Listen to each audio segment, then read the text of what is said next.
Hello friends, आज के इस वीडियो में हम कुछ और क्वेश्चन डिस्कस करेंगे जो कि यूपी बीएड के एग्जाम में पूछा गया है। आप देख सकते हैं यहाँ पर, जैसे ये क्वेश्चन आप देख सकते हैं, क्वेश्चन नंबर 20। ये क्वेश्चन पूछा गया था यूपी बीएड 2011 में पूछा गया था। यूपी बीएड 2011 में क्वेश्चन पूछा गया है।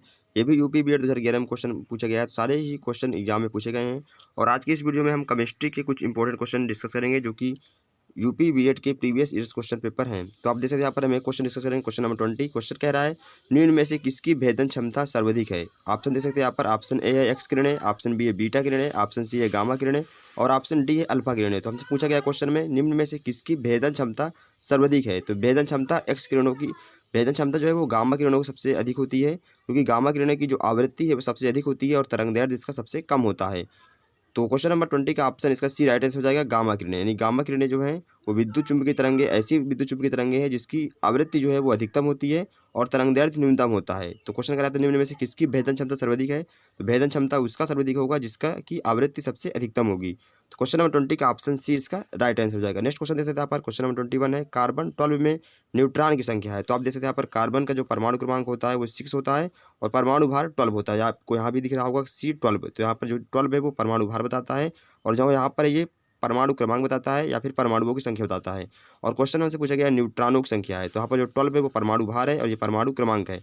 तो हम न्यूट्रॉन की संख्या निकालने के लिए परमाणु भार में से परमाणु क्रमांक को माइनस कर देंगे तो हमारा आ जाएगा न्यूट्रॉनों की संख्या। तो 12 में से 6 गए, यहाँ पर आ जाएगा 6। तो यहाँ पर क्वेश्चन कर रहा था कार्बन 12 में न्यूट्रॉन की संख्या है, तो यहाँ पर न्यूट्रॉनों की संख्या होगी वो 6 होगी। तो क्वेश्चन नंबर 21 का ऑप्शन ए इसका राइट आंसर हो जाएगा। और ये क्वेश्चन पूछा गया था यूपी बीएड 2011 में क्वेश्चन पूछा गया है। तो आप ऐसे निकाल सकते हैं, न्यूट्रॉनों की संख्या यहाँ पर जो होता है ये प्रोटॉनों की संख्या होती है, ये परमाणु भार होता है, या फिर आप इसको परमाणुओं की संख्या भी कहते हैं। अगर क्वेश्चन हमसे पूछा परमाणु की संख्या है तो परमाणु की संख्या यहाँ पर 6 होगा। और हमसे पूछा गया न्यूट्रॉन की संख्या, तो परमाणु भार में से 12 में से हम 6 माइनस कर देंगे तो आ जाएगा हमारे न्यूट्रॉनों की संख्या। तो क्वेश्चन नंबर 21 का ऑप्शन ए इसका राइट आंसर है। अब देखते हैं नेक्स्ट क्वेश्चन। ऐसे परमाणु जिसमें प्रोटॉनों की संख्या समान होती है, यहाँ पे जो ये है ये परमाणु क्रमांक है, परमाणु संख्या कह सकते हैं, या फिर प्रोटॉनों की संख्या कह सकते हैं, या फिर परमाणु क्रमांक कह सकते हैं। तो प्रोटॉनों की संख्या समान होती है परंतु न्यूट्रॉनों की संख्या भिन्न भिन्न होती है, वो कहलाते हैं समस्थानिक कहलाते हैं। और समस्थानिक को इंग्लिश में कहते हैं आइसोटोप्स कहते हैं। तो क्वेश्चन नंबर 22 का ऑप्शन ए इसका राइट आंसर हो जाएगा, समस्थानिक। हम नेक्स्ट क्वेश्चन देखते हैं। क्वेश्चन नंबर 23 आप देख सकते हैं यहाँ पर, निम्नलिखित में से किसकी आयु निर्धारण हेतु कार्बन डेटिंग विधि का प्रयोग किया जाता है। तो ऑप्शन ए है जीवाश्मों, ऑप्शन बी चट्टानों, ऑप्शन सी पेड़ों, ऑप्शन डी है ए व बी दोनों। तो जीवाश्मों के आयु निर्धारण के लिए कार्बन डेटिंग विधि का प्रयोग करते हैं। तो क्वेश्चन नंबर 23 का ऑप्शन ए इसका राइट आंसर हो जाएगा। नेक्स्ट क्वेश्चन आप देख सकते हैं यहाँ पर। क्वेश्चन नंबर 24 है, इलेक्ट्रॉन की खोज की थी। ये क्वेश्चन पूछा गया है यूपी बीएड 2008 में पूछा गया है। ऑप्शन ए है जेम्स चैडविक, ऑप्शन बी है जे थॉमसन, ऑप्शन सी है एडरसन, ऑप्शन डी है रदरफोर्ड।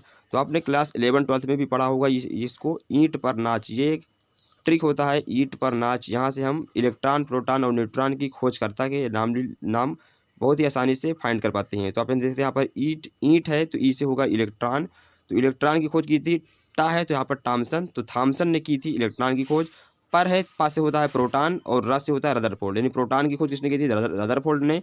और यहाँ पर नाच, तो नाच मतलब ना से होगा न्यूट्रॉन, तो न्यूट्रॉन की खोज किसने की थी, चैडविक ने। तो आप यहाँ देख सकते हैं जेम्स चैडविक है, तो जेम्स चैडविक ने न्यूट्रॉन की खोज की थी। रदरफोर्ड आप देख सकते हैं यहाँ पर, रदरफोर्ड ने प्रोटॉन की खोज की थी।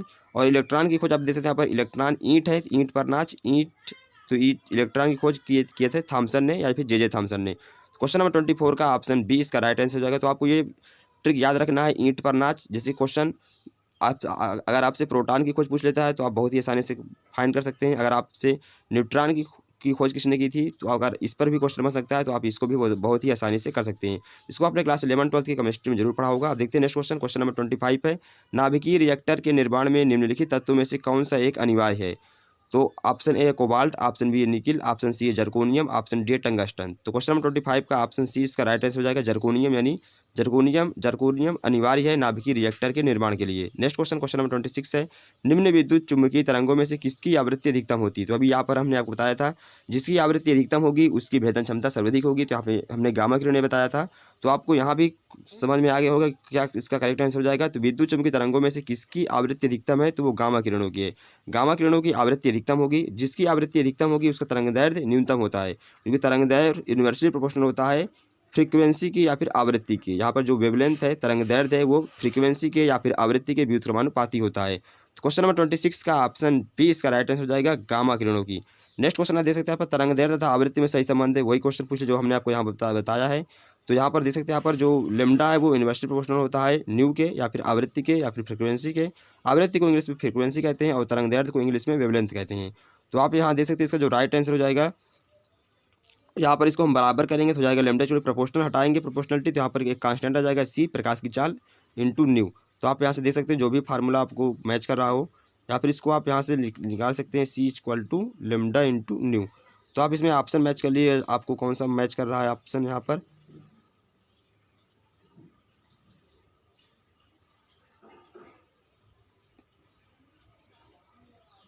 तो आप देखिए यहाँ पर ऑप्शन सी मैच कर रहा है, सी इक्वल टू लेमडा न्यू। यहाँ पर जो ये न्यू है, वी जैसे बना हुआ है, ये न्यू है, फ्रीक्वेंसी है, और ये लेमडा यहाँ पर वेवलेंथ है, तरंगदैर्ध्य है, यहाँ पर प्रकाश की चाल है। क्वेश्चन नंबर 27 का ऑप्शन सी इसका राइट आंसर हो जाएगा। नेक्स्ट क्वेश्चन है, चार्ल्स के नियमानुसार स्थिर दाब पर किसी गैस के निश्चित द्रव्यमान का आयतन होता है तो उसके परम ताप के समानुपाती होता है चार्ल्स के नियम के अनुसार।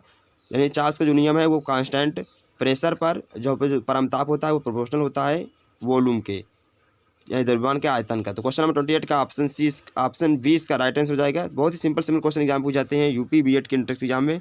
आई होप ये सारे क्वेश्चन आपको समझ में आए होंगे। अगर आपको और किसी टॉपिक पर वीडियो चाहिए तो आप हमसे कमेंट करके पूछ सकते हैं। हम नेक्स्ट वीडियो में जो भी आप टॉपिक चूज करेंगे उस पर ही वीडियो लेके आएंगे।